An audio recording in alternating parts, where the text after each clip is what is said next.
사랑과 기도라는 책이 있습니다. 이 책은요, 초대 교부들의 영성에 대해서 저술한 책인데요. 이 책의 내용 가운데에는 성도들이 신앙생활을 하면서 경계해야 될 내용들이 몇 가지 소개되고 있습니다. 그 가운데 하나가 바로 완벽주의입니다. 때때로 우리 주변에는 완벽함을 추구하는 사람들이 있는데요. 하지만 완벽주의는 우리가 행함으로 이룰 수 있다는 공로주의에서 비롯된 그것이라고 합니다. 한마디로 하나님이 내 삶에 틈탈 그 여지를 남겨두지 않는 것이 바로 완벽주의라는 것입니다. 스스로의 힘으로 세상을 살아내겠다는 그 하나님 없이도 살아보겠다는 그 교만의 뿌리가 기초가 된 것이 바로 완벽주의라는 것입니다. 완벽주의를 추구하는 사람들의 특징을 살펴보면요, 보편적으로는 새로운 일과 도전 앞에서 머뭇거리는 소극적인 이러한 모습을 보인다고 합니다. 왜냐하면은 완벽주의를 추구하는 사람들은 실패와 실수를 자기 스스로가 용납할 수 없기 때문에 새로운 도전 앞에, 새로운 이러한 길 앞에서 늘 머뭇거리며 그 갈팡질팡한다고 합니다. 사람들에게 빈틈을 보이고 싶지 않은 심리에서 비롯된 것이 바로 완벽주의라는 것이죠. 그리고 타인과 자신을 비교하며 나보다 못한 타인을 비난하는 것 역시 완벽주의에서 비롯된 것이라고 합니다. 왜냐하면 나는 완벽하기 때문에 나보다 조금 모자르고 나보다 조금 못나 보이고 나보다 조금 신앙생활이 뒤처진다고 생각하는 사람들을 비난하고 비판하고 그렇게 정죄하는 것입니다. 이것이 바로 완벽주의의 그런 모습이고, 이것은 자신의 그릇된 신념에서부터 나오는 잘못된 신앙생활의 모습이라 여겨집니다. 우리는 여기에서 한 가지 기억해야 할 것이 있습니다. 완벽하시고 완전하신 분은 이 세상에 그 누구가 아닌 바로 하나님 한 분밖에 없다는 것입니다. 우리는 이 사실을 인정하며 하나님 앞에서 연약하고 깨지기 쉬운 우리는 늘 하나님을 의존하며 살아야 한다는 겁니다. 우리의 연약함을, 그리고 우리의 불완전하고 틈이 많은 우리는 연약한 존재이나 완전하시고 전능하신 하나님께서는 오히려 우리의 그 연약함과 불완전함을 통하여 그렇게 역사하실 것입니다. 그래서 오늘 우리는 본문의 말씀을 통하여 연약한 우리의 삶 속에 하나님께서 어떻게 역사하시는지 그 내용을 함께 나누고자 합니다. 느헤미야는 예루살렘으로 돌아왔습니다. 그리고 성벽을 재건하는데요, 얼마나 빠르게 그가 진취적으로 일을 했는지 무너진 성벽을 52일 만에 재건하는 일을 감당해냅니다. 그래서 그는 이스라엘 민족의 지도자란 그 호칭을 얻게 됩니다. 그런데 느헤미야가 성벽을 재건하는 과정은요, 그렇게 순탄하지만은 않았습니다. 주변 이방 민족들은 이스라엘의 그 계획을 방해하고 조롱하였습니다. 그리고 때때로 그 느헤미야의 계획을 실현하지 못하도록 공격하며 그렇게 겁박을 하였습니다. 하지만 느헤미야는 흔들리지 않고 자기가 해야 할 일을 감당할 수 있었습니다. 왜냐하면 지금 그가 하는 그 일은 자기의 뜻이 아닌, 자기가 생각해낸 것이 아닌 하나님의 일이라는 하나님에 대한 그 신뢰가 있었기 때문입니다. 느헤미야 자신이 완벽해서가 아니라 하나님이 계획하신 일을 반드시 하나님께서 이루실 것이라는 그 확신이 있었기 때문에 느헤미야는 어떠한 조롱과 비방과 그 공격의 위협에서도 흔들리지 않고 성실하게 자기의 일을 감당해낼 수 있었습니다. 그랬기에 느헤미야는요, 주변의 여러 공격으로 낙담하고 겁에 질린 그들을 공감할 수 있었습니다. 하나님이 하시는 일이라는 것을 확신했기 때문에 그는 그와 같이 두려워 떨고 겁을 내는 사람들을 위로하고 격려할 수 있었던 겁니다. 그래서 오늘 본문에서 나와 있지 않지만 그 위에 보면은 느헤미야는 자기 백성들을 이렇게 위로하는데요, 그는 아마도 이렇게 위로했을 것 같습니다.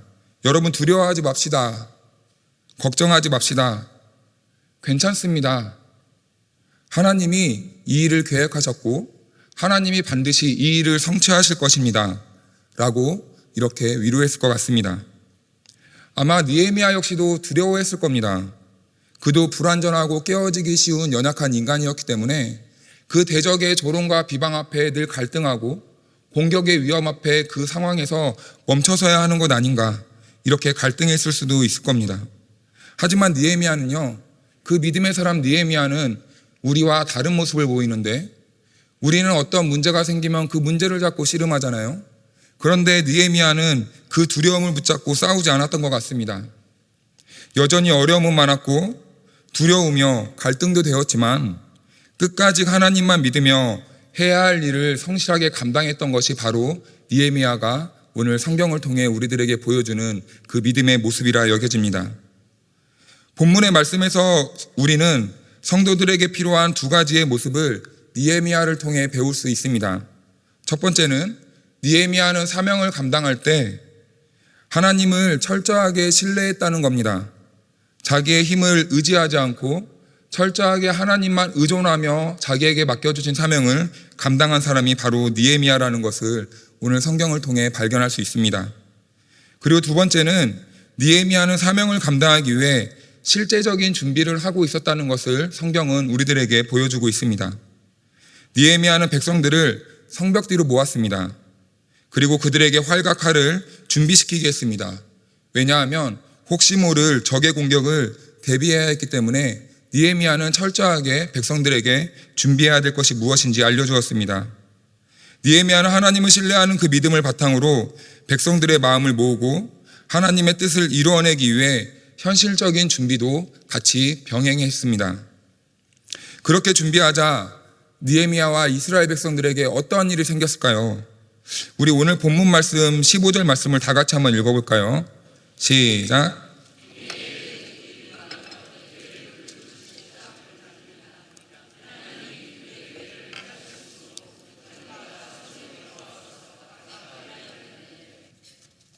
아멘. 네, 느헤미야와 이스라엘 민족은요, 어쩌면 성경을 통해 우리가 오해할 수도 있을 것 같은데 매우 강력한 그런 군대는 아니었습니다. 그렇다고 잘 짜여진 조직이 있는 그러한 민족도 아니었습니다. 지금 현재 느헤미야와 이스라엘 백성들은 포로 귀환한 지 얼마 되지 않은 상황이었습니다. 그러니까 느헤미야와 이스라엘 백성들은 약점투성이, 완벽한 나라도 아니고 완벽한 군사력을 갖춘 그런 나라도 아니었을 겁니다. 그런데 이방 나라들은 유다 백성들이 철저하게 준비하고 있다는 소문을 듣자 예루살렘을 공격하기로 한 그 계획을 포기하고 다시 되물리는 그러한 모습을 보여줍니다. 그런데 이것을 우리가 오해하지 않아야 되는 게 성경이 그 이유를 설명하는데요. 바로 성경은 그 이유를 하나님께서 그들의 꾀를 피하셨기 때문이라고 이렇게 우리들에게 말씀하고 있습니다. 느헤미야와 이스라엘의 군대가 겁이 나서가 아니라요, 하나님께서 그들의 계획을 폐하셨다는 겁니다. 사랑하는 성도 여러분, 사단은 하나님의 일이 이루어지지 못하도록 늘 우리를 유혹합니다. 그리고 우리의 틈을 엿보고 있습니다. 그리고 우리에게 틈이 조금이라도 보이면 우리의 삶을 흔들어 버리려고 하는 것이 바로 사단의 계획입니다. 우리의 마음과 우리의 감정을 흔들어서 다시 일어나지 못하도록 호시탐탐 노리고 있는 것이 바로 사단의 계획입니다. 그러나 사단이 아무리 기회를 엿보고 있어도 그들의 계략에 대응할 방법이 오늘 느헤미야가 저와 여러분들에게 보여주고 있는 것 같습니다.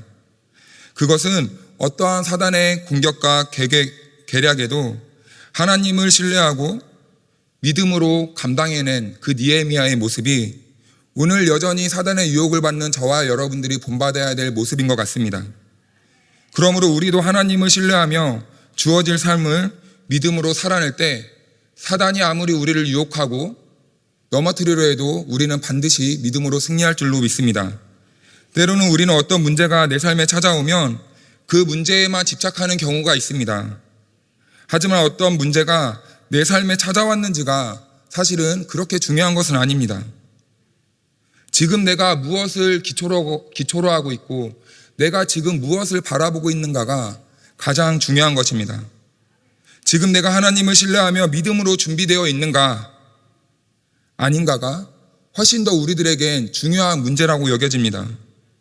그렇다면 사랑하는 북부의 가족 여러분, 저와 여러분들은 지금 잘 준비되어져 가고 있습니까? 현대인들은 고민을 크게 세 가지로 나눌 수 있다고 합니다. 돈, 건강, 관계의 문제라고 합니다. 삶의 문제의 대부분은 이 세 가지 카테고리 안에 다 들어간다고 합니다. 그렇다면 우리의 연약함은 무엇입니까? 돈과 건강과 이 관계의 문제 안에 들어가 있는 우리의 가장 취약한 약점은 무엇입니까? 사단이 우리의 연약함을 틈타고 공격해 온다면 지금 우리는 사단의 공격을 믿음으로 잘 대응할 수 있는 그런 준비가 되어져 있습니까? 재정과 건강, 가정의 문제, 그리고 사랑하는 사람들로부터 배신당하고, 그리고 때로는 버림을 당하고, 그리고 또 어쩔 때는 무시를 당할 때, 그리고 또 이런 경우도 있을 것 같습니다. 눈 한 번만 질끈 감고 불의를 선택한다면 나에게 성공할 기회가 생길 때, 이러한 유혹들 앞에서, 이러한 상황 앞에서 나는 머뭇거리지 않고 하나님의 뜻을 선택할 수 있는 믿음의 준비가 되어 있느냐는 말입니다. 만약 우리가 믿음의 선택을 할 수 있는가, 준비가 되어 있지 못하다면 사단은 끊임없이 그 우리의 연약함을 틈타고 우리를 공격해 오며 우리의 믿음을 흔들기 위해 다양한 상황들을 통해 우리를 끊임없이 공격해 올 것입니다. 그러나 만약 우리가 믿음으로 준비되어 있다면 사단은 여전히 우리를 공격해 올지라도 우리는 결코 그 사단의 유혹에 넘어가지 않고 그 사단의 그 공격에 무너지지 않을 줄로 믿습니다. 그러므로 사랑하는 성도 여러분, 어떤 상황 속에서도 하나님만 믿음으로 살아갈 수 있기를 주님의 이름으로 축복합니다. 하나님만 믿음으로 선택하며 하나님만 믿음으로 행동하는 저와 여러분들의 삶 속에 하나님께서 늘 우리들에게 사단의 공격을 이겨낼 수 있는 힘과 능력과 용기를 주실 줄로 믿습니다. 이처럼 느헤미야의 백성들은요, 잘 준비되어 있었습니다. 그리고 이 사실을 눈치챈 이방 민족들은 그들의 준비된 그 상황 앞에서 돌아갈 수밖에 없었습니다. 그런데요, 이제는 우리는 그 다음의 모습에 집중해 보아야 합니다.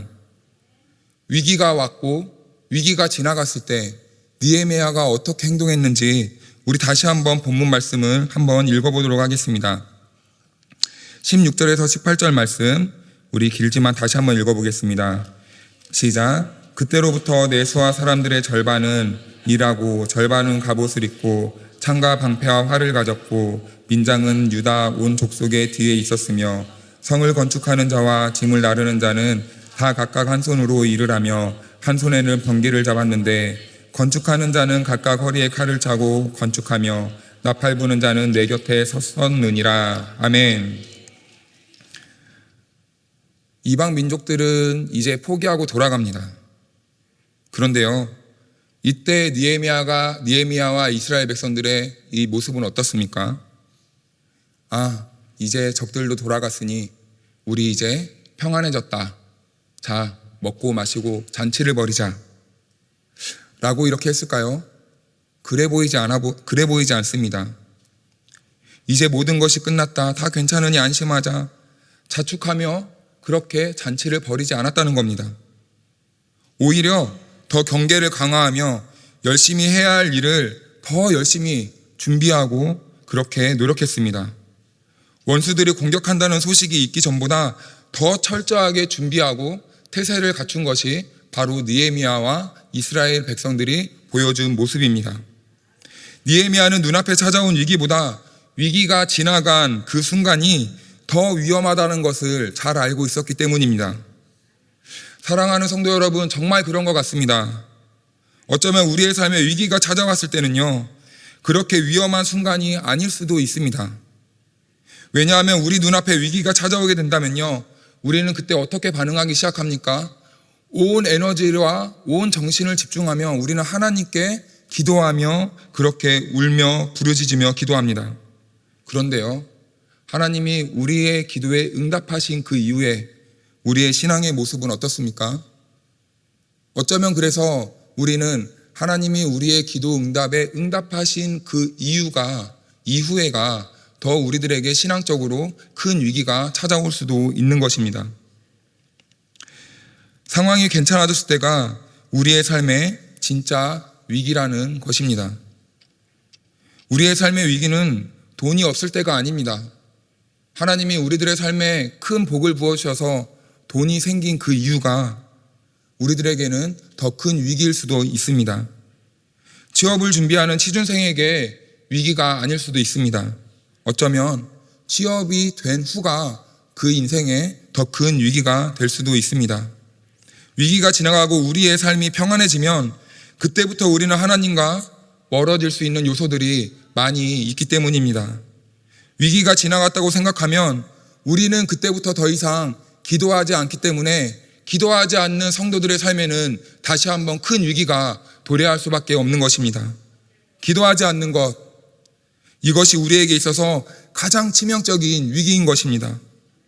그래서 우리의 삶에 위기가 왔을 때도 기도해야 하지만 우리는 그 위기가 지나갔다고 여겨질 때 더욱 힘써 기도해야 하는 것입니다. 그래서 성경은 우리들에게 말씀하고 있지 않습니까? 항상 기도해라. 항상 기도해라 라고 말씀하고 있습니다.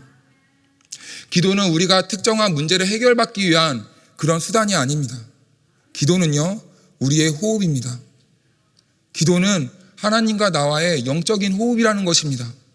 기도는 우리가 멈추고 싶을 때 멈추는 것이 아니라 항상 일평생 우리는 기도해야 되는 줄로 믿습니다. 굉장히 안정적인 직장을 다니던 성도가 있었습니다. 그런데 그 성도는요, 업무의 특성 때문에 교회 사역에 집중할 수 없었다고 합니다. 그런데 그 성도가 본래 그렇게 취업을 하고 싶었던 이유는 하나님의 사명을 더욱더 잘 감당할 수 있게 되기 위해 그렇게 취업을 열심히 준비했다고 합니다. 그런데 막상 그가 취업을 하게 되니 업무의 특성상이라는 이유로 주일 성수와 하나님이 맡겨주신 사역을 잘 감당할 수 없게 되었다고 합니다. 그래서 그가 선택한 것이 이직을 결심했다고 합니다. 아무리 안정적인 직장이 있어도 하나님이 주신 사명을 감당하지 못하게 된다면 그러한 삶은 그에게 있어서 아무런 의미가 없다고 여겼기 때문에 그는 이직을 생각할 수밖에 없었다고 합니다. 그리고 그는 자기가 다니는 그 교회의 담임 목사님께 자기의 선택이 올바른 선택이 될 수 있도록 그렇게 기도를 요청했다고 합니다. 사실 이런 고백이 우리들의 삶에 일반화는 될 수 없을 것 같습니다. 하지만 하나님 나라의 사역을 위해 고민하는 그의 모습은 매우 우리에게 귀감이 되는 모습이라 여겨집니다. 아무 문제 없이 안정된 삶을 살고 있었지만 안정되는 순간 가장 위험한 순간이었음을 깨닫고 그 순간에 그 성도는 하나님께 부르짖어 기도하고 있었던 것입니다. 더욱 깨어 기도하게 되었고 하나님이 사역을 위해 기도를 부탁하는 이 모습이 믿음으로 준비되는 그러한 지혜로운 성도의 모습이라 여겨집니다. 나에게 아무것도 없고 연약해서 기도할 수밖에 없는 지금보다 생각하고 계획한 모든 것이 이루어지고 물질적으로 여러 가지 방면으로 내 삶에 채워져서 모든 것이 나의 삶을 안정하게 되는 그 순간이 가장 치명적이고 위험한 순간이라는 것을 우리는 기억해야 합니다. 내가 무엇을 하고 어디로 가야 하는지 답답하고 막막한 순간보다는 내 길이 정해지고 내 인생의 목적이 정해져서 더는 고민하지 않아도 되는 그때가 우리에게는 더 큰 위기가 될 수 있다는 것을 우리는 늘 그렇게 기억을 해야 합니다. 사랑하는 성도 여러분, 우리의 삶은 어떻습니까? 지금 위기라고 생각되십니까? 내 삶이 지금 위기의 순간이라고 여겨지신다면 하나님께 힘써 부르짖어 기도할 수 있기를 바랍니다. 하지만 내 인생의 위기는 지나갔고 과거와 다르게 지금 내 인생은 평안하고 안정된 생활을 하고 있다고 여겨지는 그러한 성도님들이 계십니까? 그렇다면 부탁드리기는 이전보다 더욱더 힘써 하나님께 기도할 수 있기를 바랍니다. 하나님과 더 깊은 교제의 자리로 나아갈 수 있기를 부탁드립니다. 우리가 이런 믿음의 태도로 살아갈 때 우리는 어떤 상황 속에서도 흔들리지 않는 믿음의 사람으로 바로 서게 될 줄로 믿습니다. 마지막으로 4장 20절 말씀을 우리 같이 합독해서 읽겠습니다. 시작.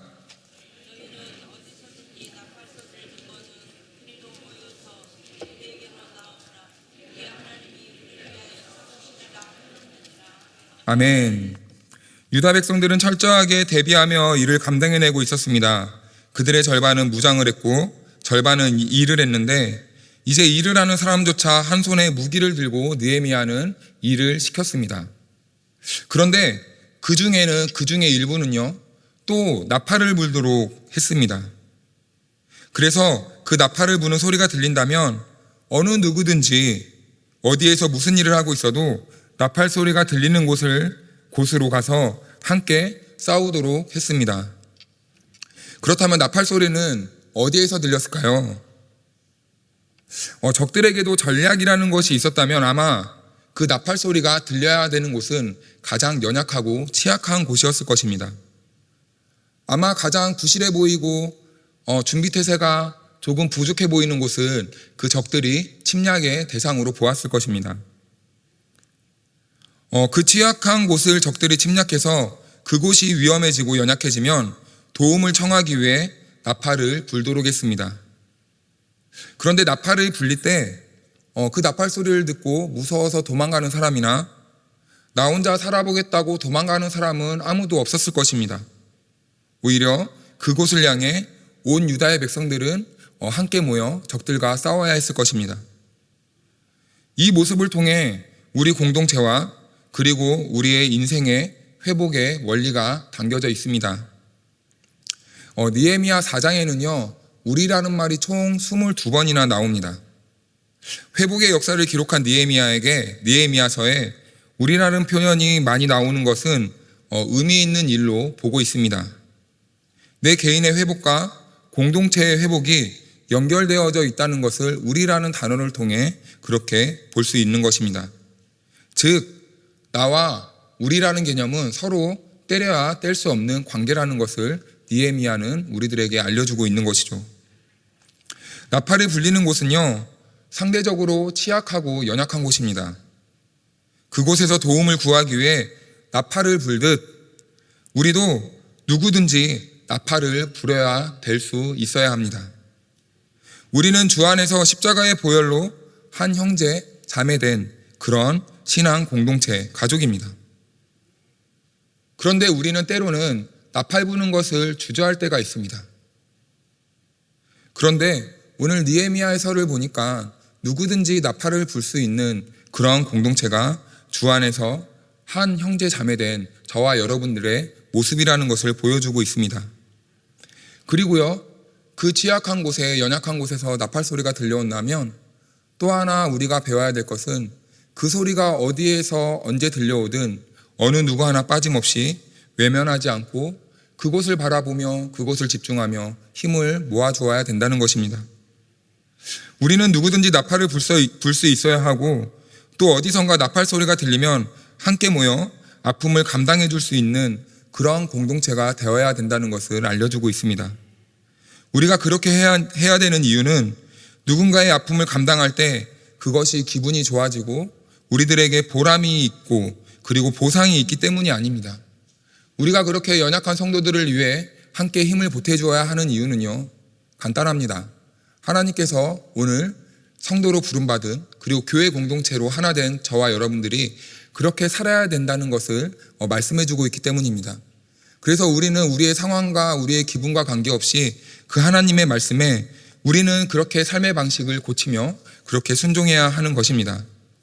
간혹 이렇게 교구 사역을 하다 보니까 참 안타까운 일들을 경험하게 됩니다.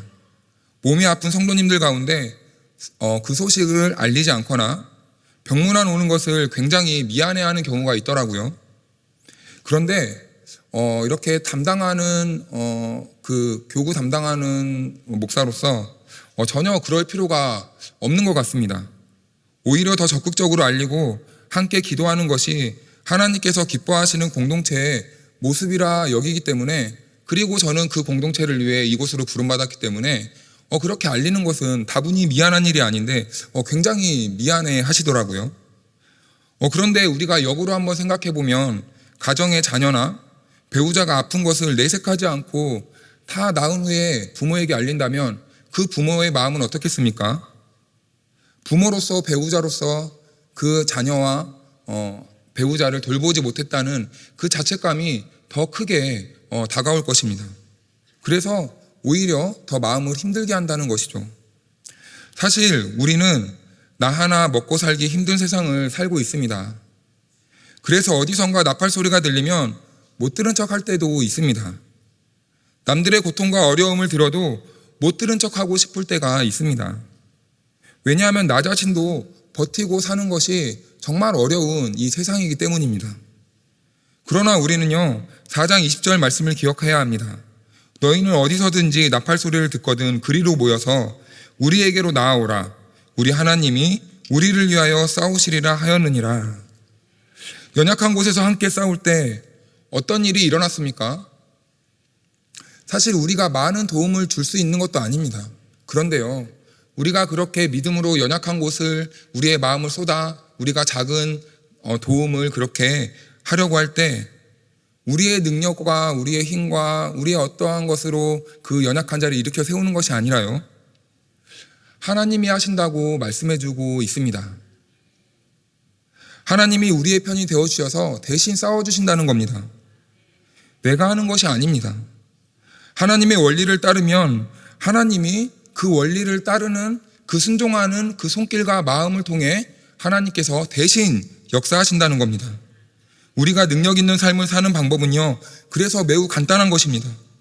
어떠한 신령한 은사를 받아야만 우리가 능력 있는 삶을 사는 게 아니라요, 우리가 능력 있는 삶을 살 수 있는 방법은요, 하나님의 그 방법, 하나님의 말씀의 원리에 우리가 순종하며 살 때 하나님은 그렇게 하나님의 능력으로 우리의 삶 속에 역사하신다는 겁니다. 그래서 우리의 방법을 내려놓고 능력 되시는 하나님의 방식을 따라 살아갈 때 우리는 하나님의 능력으로 살게 될 수 있는 것입니다. 우리의 삶이 능력 있게 된다는 것입니다. 우리 모두가 하나님의 능력을 경험하며 하나님의 능력으로 살아갈 수 있기를 주님의 이름으로 축복합니다. 유다 백성들이 성벽을 재건하려고 할 때 방해자들은 너무나 많이 있었습니다. 이것은 그들에게 큰 위기였습니다. 그러나 느헤미야는 하나님을 신뢰함으로 그들을 잘 준비시켰습니다. 나팔수에게 역할을 맡겨 서로의 연약함을 채워주며 합심하여 싸울 수 있도록 그렇게 온 이스라엘 백성들을 준비시켰습니다. 그 결과 유다 백성들은 하나님이 우리와 함께 하시며 우리의 편이 되어주심을 경험할 수 있게 되었습니다. 나팔 소리를 듣고 서로를 위해 싸워주는 바로 그 순간에 비록 그들에게는 위기가 찾아왔지만 오히려 하나님의 능력을 경험하게 되는 기회가 되는 순간이었습니다. 우리의 삶에 이러한 원리들을 잃어버리지 않기를 주님의 이름으로 축복합니다. 내 삶의 위기를 기회로 바꿀 수 있는 순간은요, 자신의 문제에 집중하는 그 순간이 아닙니다. 내 삶의 위기가 공동체, 교회로 바꾸는 그 순간이 우리의 삶의 위기가 기회로 바뀌는 그 순간입니다. 그리고 누군가가 부는 나팔 소리를 우리가 외면하지 않고 서로의 연약함을 위해 연합할 때에 바로 위기는 기회로 바뀔 수 있는 것입니다. 함께 기도해 줄 때 하나님은 우리의 편, 나의 편이 함께 되어 싸워주심을 경험하게 되는 줄로 믿습니다. 우리 성도님들이 그리고 우리 공동체와 그리고 교회가 하나님의 능력을 늘 경험하는 은혜와 축복 가운데 살아가는 그러한 행복한 교회가 될 수 있기를 주님의 이름으로 부탁을 드리며 축복합니다.